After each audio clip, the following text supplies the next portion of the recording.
Hi guys, this is a video I decided to do in the last moment, so it's gonna be as short as possible. I'm gonna skip a couple steps. Um, the the video I'm gonna do, it's the hard drive and RAM replacement in an MSI laptop. It's this particular one. It's MSI GS65 Stealth. The reason I decided to do it is because I received a couple of these computers over the past week, and two of them were actually messed up by the customer when they tried to do the exact procedure, which I'm going to show you how to do it. So I said, okay, let me just do it, so I show you guys how to properly do it, so you don't damage your computer more in the process of actually trying to upgrade it. These MSI computers, unless they're customized, they will come with 16 gigabytes of RAM. This particular customer decided she needs a little bit more, so there's going to be a 32 gigabytes of RAM. For this purpose, I chose a Crucial RAM, 2 sticks by 16 gigabytes DDR4, and also in her computer she only has 512 gigabytes of hard drive, solid state drive, NVMe type, and she decided to go with a 1 terabyte SSD drive. Now, one thing I want to mention here, the drive in your MSI, well, besides the fact that it's an NVMe one, you have to understand that not all of them are created equal. Some of them, they have speeds of about 2000 megabytes a second, read and write. Some of them, they have about 3500 megabytes a second. For some reason, in this particular one, she has a Toshiba solid state drive, which reads at, if I remember correctly, about 1700 megabytes a second, and so that's the read, and the write, it's about 689 when done, when I run a test on it. So that's pretty slow solid state drive, especially for the NVMe type. This particular one, it's claiming 3450 megabytes read and write. That's to be determined later on if it actually reads at that particular speed. By the way, that's sequential read and writes. I'm gonna test it after I'm gonna put it in, but it definitely has increased speed. So without further ado, let's dig in and show you how to do it. Now, I already removed the screws from the back panel of the computer because I was not planning to do a video about it, but as I mentioned, on the last minute I decided to do the video. Also, excuse the mess on my desk, but it's been pretty busy lately, so okay, I didn't have the chance to actually prepare for the video. So let's show you. So on this particular computer, you'll have a couple screws which are very easily noticeable on the back of the machine. You need just a regular Phillips screwdriver in order to remove them, and once removed, you'll just pop up the back case of the machine just like that. Now in here, you'll notice that on this particular model, they decided to cover all the internals with a protective tape, and the reason for that is because the back case, it's actually it's very thin material which can easily bend, especially if you use the computer on your lap, and they don't want you to short anything on the motherboard. Now we're gonna remove that tape. It's very easy to actually remove. You just peel it off just like so. It has only 1, 2, 3, 4 places where it's attached, and the little Kapton tape right there. So that will expose the internals of the computer. Before doing anything, I would highly recommend you to, like in any other computers, to remove the battery. Not only the connector, but also the battery itself, because if you notice, there is a very a very small space in between the motherboard and the battery, and I had one customer which actually somehow he managed to rub the motherboard against the battery. He knocked off a couple components, making his motherboard pretty unusable. He needed some repairs done. So let's remove the battery. The battery is caught up with 3 screws, besides the 3 which we already removed when we removed the back case of the machine. So we're gonna remove these screws, 1, 2, and there is another one right there. Okay.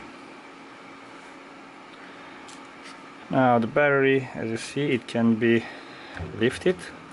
Okay. Now don't just pull on it yet, because you have the wires which are coming from the speakers. So we'll have to take that wire, move it away from the battery, and now you can actually pull on it a little bit more. You'll see the battery connector right there. What you need to do is pull on the connector. So you're gonna be able to actually completely pull it out slowly, and just it has to get a little bit of a play, and then it will just pop up. Now the battery out of the way, we can safely work on the computer. Okay, so we'll start to disconnect the cables. We're gonna start with the cable on the left, which is actually the light indicator for charger. Okay, then we move to the trackpad connector. Be very careful with these little plastic tabs. See if you can actually see it. Okay, so these are the plastic tabs you'll have to be careful with when you lift it up, not to put too much pressure on it, as they can get damaged and it's a pain to have it fixed. Okay, we're gonna disconnect the keyboard connector. Okay, you can use your nail under the bigger ones to properly lift it, and just pull the cable straight out. And under this connector, on top of this connector, there is a little piece of black tape. Slide your tweezer underneath and just lift it up. Make sure when you do that you don't knock any of the components of the board. Okay, I'm gonna remove that tape. Let me zoom out a little bit. Okay, and lift this connector up, pull the connector out, and we're gonna move to the Wi-Fi cables. We're gonna remove this Kapton tape from top of the Wi-Fi card, and you'd wanna disconnect the cables. Use your tweezer to grab the metallic connector of the actual cable, not the cable itself, because I mentioned in all my other videos these are some cable which can be very easily broken, and like anything else, it's gonna cost you extra to have it fixed. Okay, and now we're gonna disconnect the speakers. Okay, now we're gonna go up on the board and remove this Kapton tape, which is holding the cables for the Wi-Fi on the main board. If you don't have Kapton tape, you can use an electrical tape to put it back. Kapton tape, it has the benefit of not actually isolating the heat, not that it actually needs any Kapton tape to be put over there. Any kind of tape would work. And now we're gonna disconnect the LCD cable, which is this big fella here next to the fans. Lift it up, and this one, you just pull it up like this. It's also glued here, so pull on it slightly. It has a little bit of adhesive right there. and a little bit more adhesive towards the back. Okay, so that LCD cable is completely removed. So with all the cables removed, we can go ahead and unscrew the motherboard.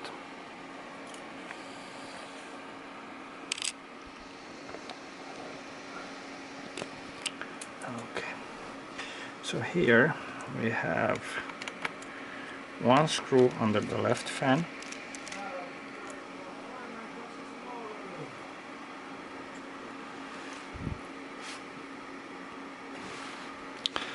another screw under the right fan. We have to disconnect the screw from the Wi-Fi card. That is the silver screw. Okay, and also in the back there is another small ribbon cable which we'll have to disconnect as well. So we will put it right up. Okay.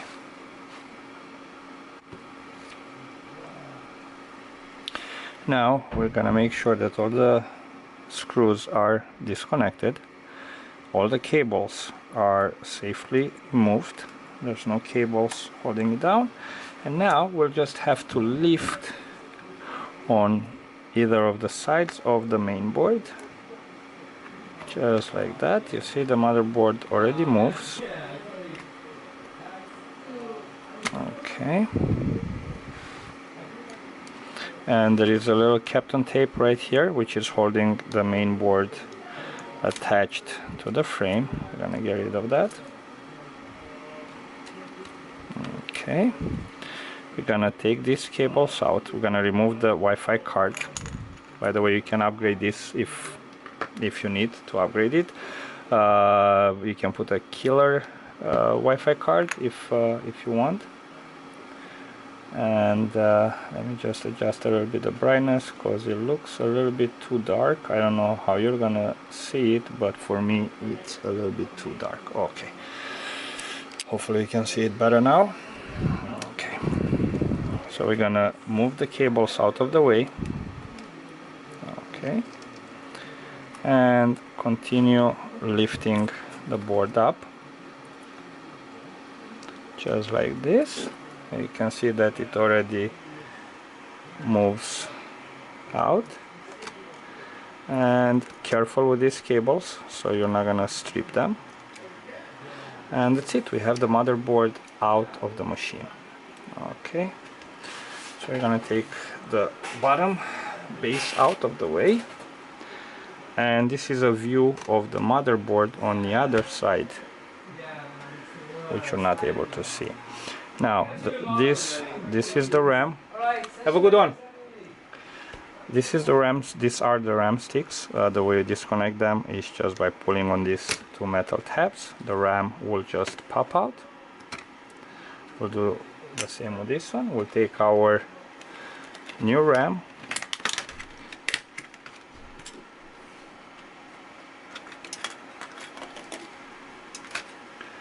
now for this particular one we'll do the 2666 type of RAM, and that's what we have here. There is a little notch on the RAM. Make sure you align that properly, and then you just push it down. Okay.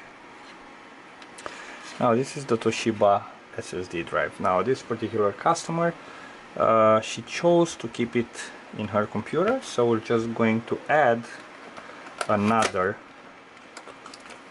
hard drive. So she's gonna have 1.5 terabytes of storage. Okay,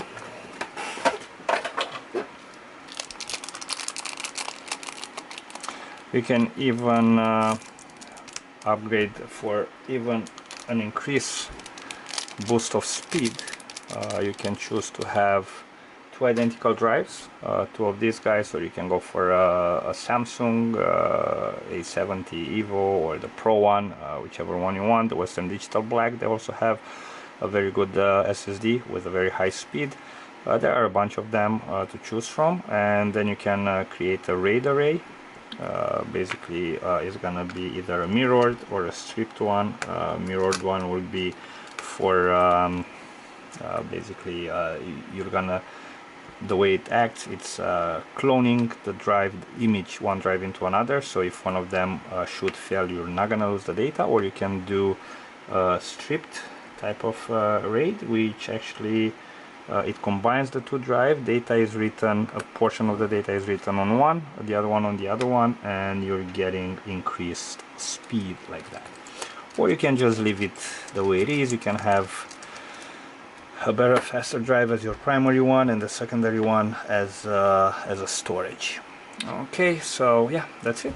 You see there was a screw, which the MSI people, they were nice enough to actually leave it on the motherboard, so you don't have to look for another screw to fix the drive onto the motherboard.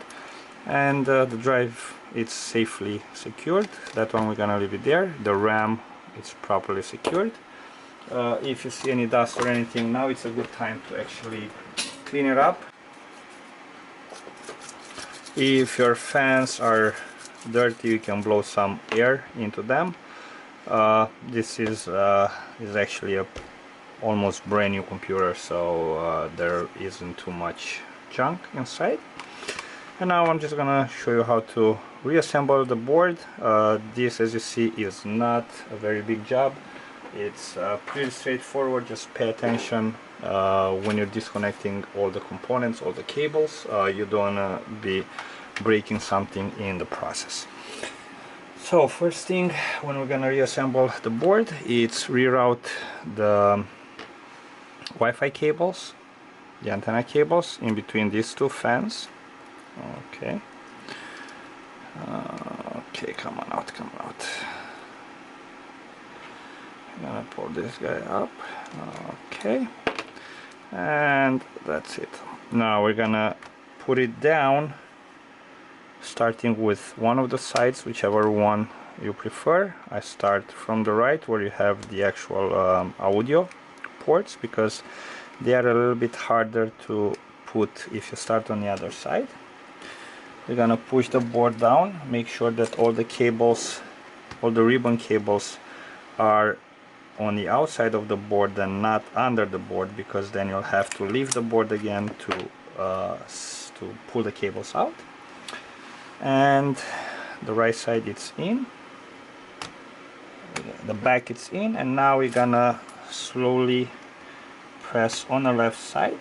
Make sure the ports are aligned. Okay, so they're in. Don't put too much force. If it doesn't go down when you slightly press it, that it means that something is not properly seated, so you might want to take a double look and see if you arrange it properly on the right hand side. Okay, so the board is on. We're gonna put back the screws. So if you forgot where they were, the black screws go on the slots right under the left and the right fan. Okay.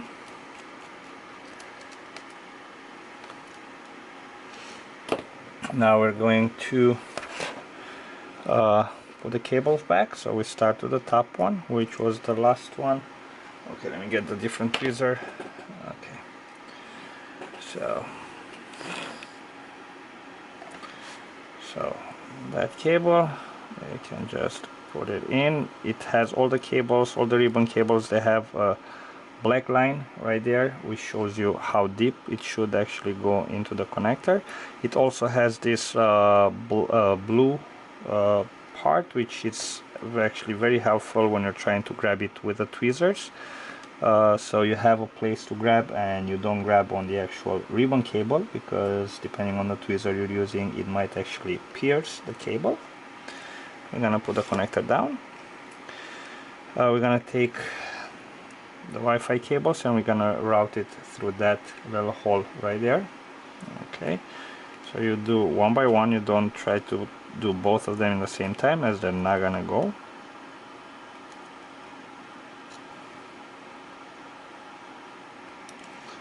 Okay, so that's there. You're gonna take the LCD cable and insert it. See, it has the white line right there, so that's as far as this will go. When you close the tab, you should not be able to see that line on the LCD cable. Press it down so the sticky part of it will get back glued on the chassis of the fan. And now we're gonna move on the left side, and we're gonna connect these little guys. Okay, we're gonna work basically in the reverse order of how we started. Okay, come on, buddy.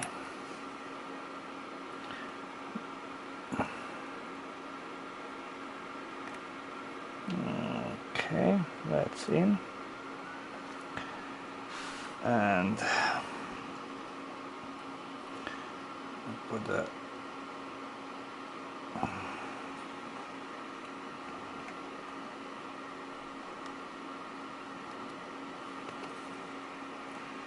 make sure they're all the way in, because oh yeah, I was saying before my camera shut off because of overheating. Make sure the cables are all the way in, otherwise they look like they're secure, but a certain component will not work. Now we're gonna put back the Wi-Fi card. Okay, properly seated. Remember the silver screw for it. Okay.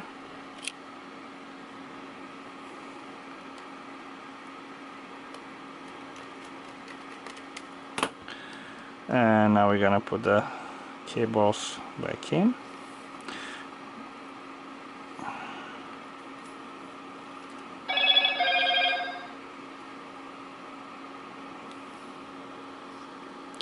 Okay, it's very hard to put it. Let me try to move the camera because it's right in my face, and that doesn't help me at actually putting the cable. So yeah, much better now. Okay, it has to click when you put it properly.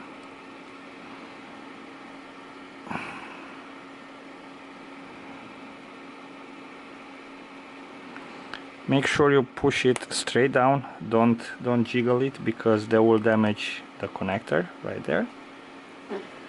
And you can, as I said, you can either reuse the Kapton tape, or you can use another one. I'm gonna actually reuse it only for the video purposes, because I don't believe that many of you will actually have extra Kapton tape at home, and it's not the cheapest thing to buy, so you know, it's not really worth to buy it for this particular project. Okay, well, for this particular one I will have to change it because it's not sticking anymore, so I'm gonna take another one. Meanwhile, let's connect this cable, which are the speakers. I'm gonna push it right in there. Grab it with a tweezer, make sure it's at the right angle, and then just push it in, just like so. Okay. And let's see here. Let me find.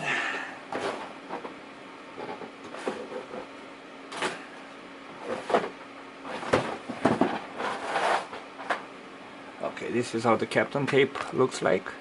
Or, as I mentioned, you can use an electrical tape that would work as well, or if you wish, you don't have to put anything there, as the cables are gonna be pushed down by the black protective piece, which you're gonna reattach. So let's put the tape.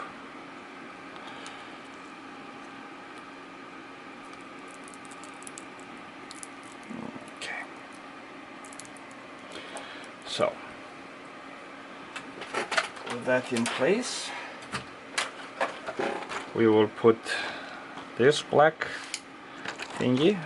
It has this 1, 2, 3 holes right there, which will allow you to actually properly seat it, because you have these rubbers which they have to protrude through those cutoffs in the in the film.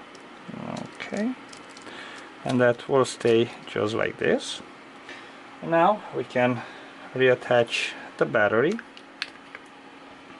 Okay, first we're going to, now this cable, which is the speaker cable, you can either reroute it through here or you can put it through the battery. It's your choice, does not really matter. Okay, so we're gonna, you see it has a little tab in here. That one has to be facing down. I mean, it is marked on the top. That should be your the top of the on the upper side of the connector. We're gonna put it in. Make sure you put it straight and don't put it crooked when you push it, because you can actually bend the pins, the connector pins inside. So once it's in place, we're just going to push it down. Okay, make sure that the holes are aligned with the poles, and we're gonna take the 3 screws and we're gonna screw back the battery. The screws, the position of the screws are the top side, because the bottom one will be set when you put the top case on.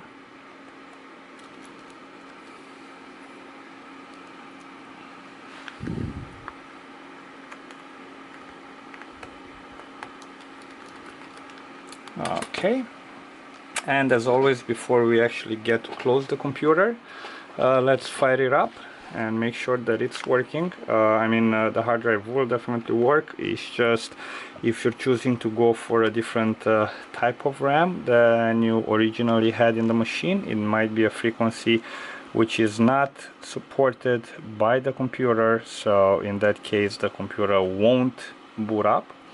So that's why it's always good to first test the machine before we do anything else. So I'm just gonna make sure.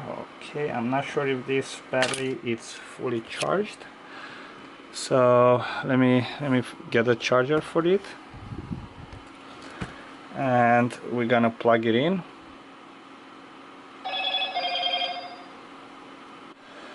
Okay, plug the connector in, turned on the computer, and there it goes. As long as it boots up and you see the loading,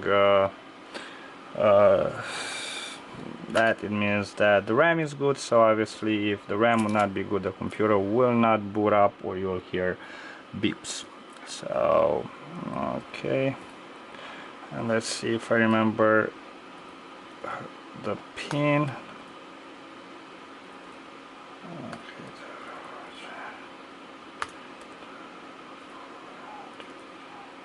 Okay, so I'm inside. I'm not gonna show you exactly the whole screen because she has the names in here, but we're gonna check if the computer sees the whole, I mean if it sees the RAM. So let's see here. So before it had a 16 gigabytes of RAM. Right now, let me try to zoom it. Okay, so as you see, it's a 32 gigabytes of RAM. And also let's see if both drives are being detected in the disk manager. And let's see here, as you see, there are 2 drives, the original one, which is the 512 gigabytes Toshiba, and then there is the Seagate Fire CUDA right there. So with that, pretty much your job is done. You can safely shut off the computer and reattach the back case. I'm going to show you how to do that, since I didn't show you how to actually how to take it off, but it's pretty simple procedure to do. So let's turn the computer on the other side. Okay, clean up a little bit the dust from here, and we're gonna take the back case Okay, now if you noticed, if you look on the back, you'll see that here it has this piece right here. So we're gonna do the back first. So we're gonna sit the back, make sure that it's properly in place. So you would look like this on the back. Okay, and let's see here, let me lift up. Okay, so you see what I'm doing. So you'll do it at a pretty much at a little bit of an angle. You push it down. Now that's in right there. Okay, shouldn't be any space visible, and this should actually snap into place. It should make a little bit of a crack sound. It's absolutely normal, as is the plastic getting together. Okay, and now we're gonna take the screws and let's see here. Okay, all the screws are the same, so you just start wherever you guys want to start, top, bottom, and whatnot, and you're just gonna screw it in just like so. And yeah, continue to put the rest of the screws. I'm gonna cut off the video right here because everybody knows how to put the screw, so that's, if you don't know how to screw it back on, I think you should not attempt the disassembly of the computer in the first place. So with that said, that pretty much concludes our today's video. As you saw, probably took, I don't know, about 25 minutes, half an hour, and that's with me cooling the camera off and you know, having to pause a couple times the video and waiting for the camera to cool down. That's one of the problems of the Sony cameras. But anyways, yeah, I hope this video is gonna help some of you which will attempt to upgrade either the Wi-Fi card, which is very simple. You don't have to actually remove the whole motherboard to upgrade that, or to upgrade the RAM and replace or add another drive in your MSI Stealth laptop. If this video helped, please leave a comment, subscribe to my channel where I'm trying to